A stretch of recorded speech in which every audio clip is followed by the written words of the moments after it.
Saudara-saudara sekalian, kita sekarang membicarakan sedikit tentang struktur anatomi kafum thoracalis beserta muskuli respiratory yang utama dan aksesori dan pergerakan daripada kafum thoracalis saat respirasi.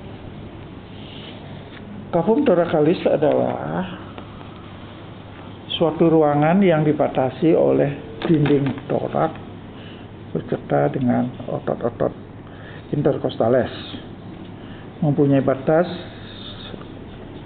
dia anterior adalah osternum, posterior adalah columna vertebralis thoracalis 1-12, superior apertura thoracalis superior, sedangkan yang di inferior adalah apertura thoracalis inferior atau disebut dengan diafragma.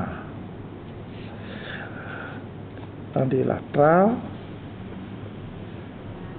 poste 1-12 dextra dan sinistra. Kemudian kafum thoracalis dibagi menjadi dua, yaitu yang di tengah yang disebut dengan mediastinum atau yang di medial, sedangkan di kiri kanannya ditempati oleh suatu ruangan kafum pleura dan pulmo. Jadi mediastinum dibagi menjadi dua oleh bidang khayal yang ditarik dari angulus sternalis menuju ke tepi inferior daripada kolumna vertebralis thoracal 4. Menjadi dua adalah yang mediastinum posterior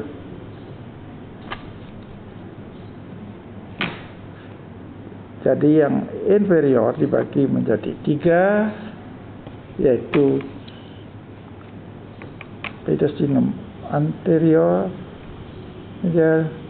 dan posterior,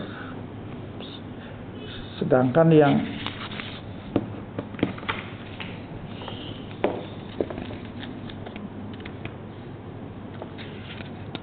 batas-batas daripada mediastinum tapi sama seperti tadi, superior adalah apertura thoracalis superior, inferior adalah diafragma, anterior adalah osternum, sedangkan batas posterior adalah columna vertebralis thoracal 1-12. Mediastinum, seperti saya katakan tadi, bahwa mediastinum inferior dibagi menjadi tiga, yaitu anterior di mana isinya adalah thymus, yang medius adalah berisi ditempati oleh kor jantung, sedangkan yang posterior kebanyakan adalah ditempati oleh pembuluh darah besar, esophagus. Jadi itu yang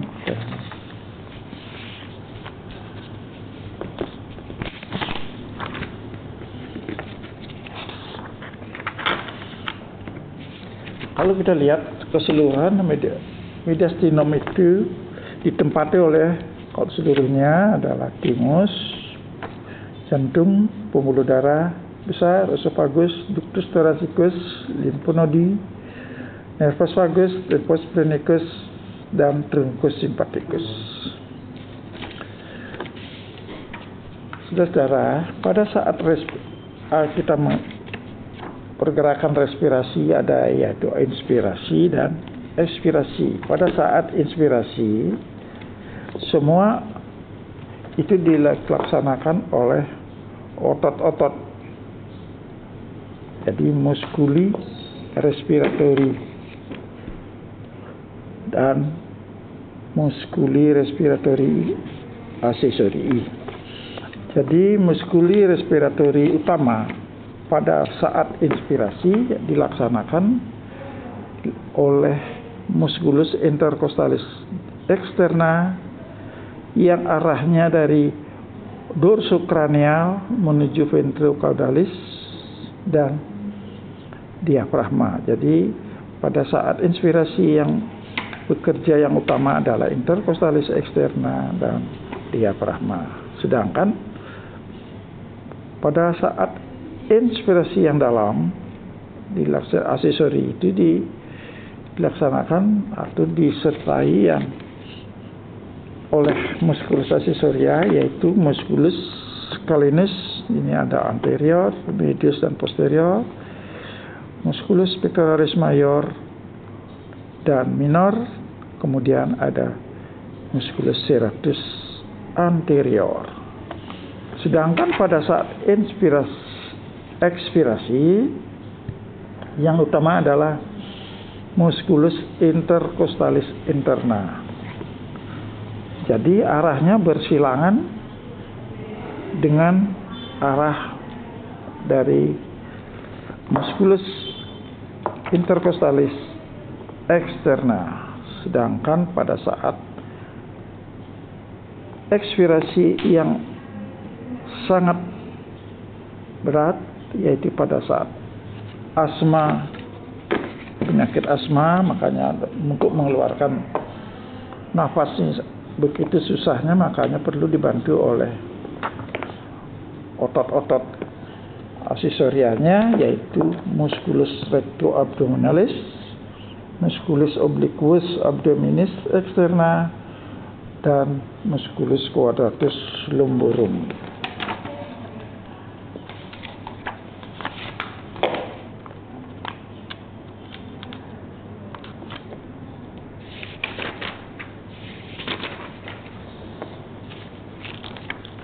Jadi pada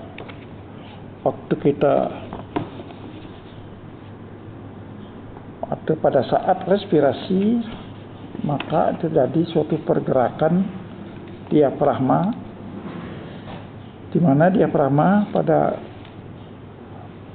saat inspirasi dia akan berkontraksi sehingga kafum thoracalis menjadi membesar. Ini akan menyebabkan pergerakan daripada sternum ke depan atas, di mana pergerakan ini yang disebut dengan pergerakan palm handle, di mana diameter anterior posterior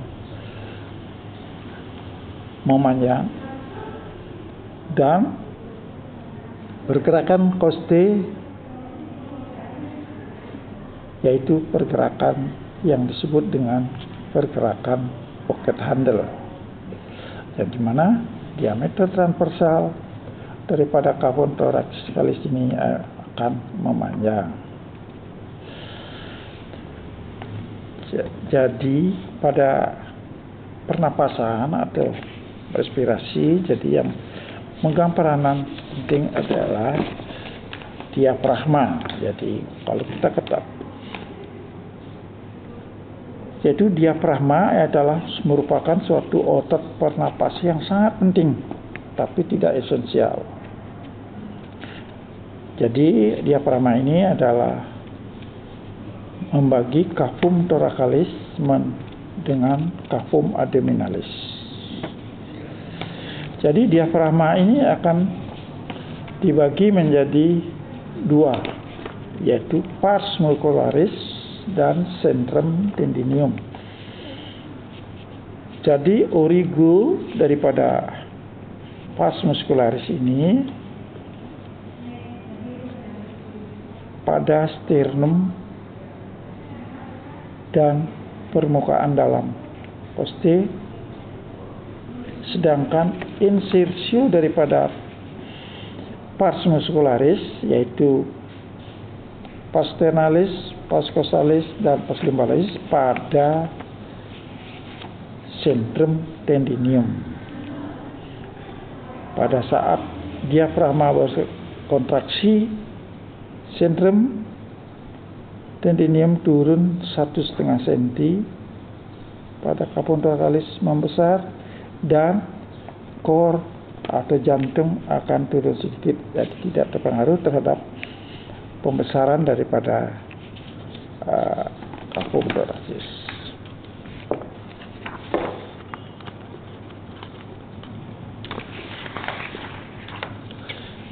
Jadi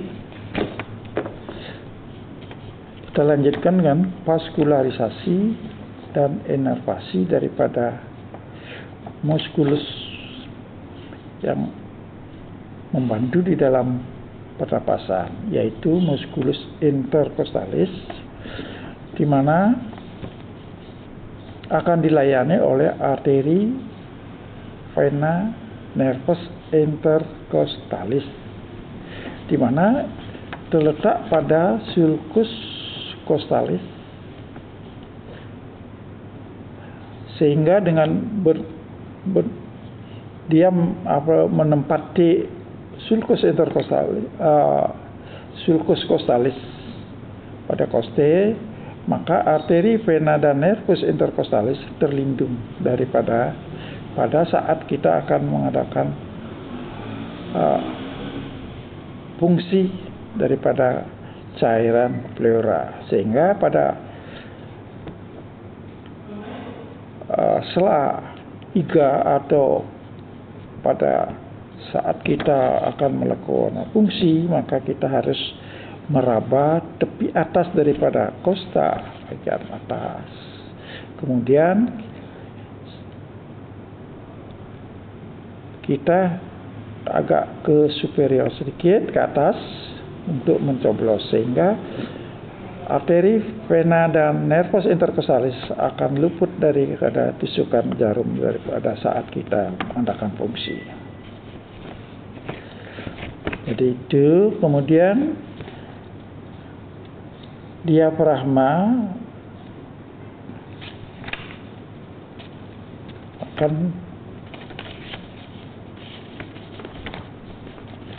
mendapatkan arterialisasinya dari dua arah, dari superior merupakan cabang daripada arteria thoracika interna, dari inferior arteria phrenica inferior cabang daripada aorta abdominalis.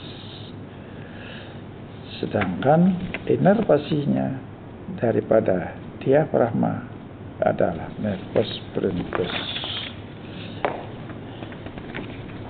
Demikian sekedar dapat informasikan kepada adik-adik mahasiswa sedikit tentang cavum thoracalis, musculus respirasi utama dan aksesori, dan pergerakan daripada cavum thoracalis yang bermanfaat di dalam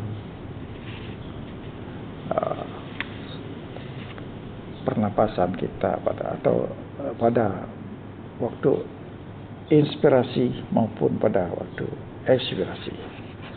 Sekian, saya ucapkan terima kasih. Assalamualaikum dan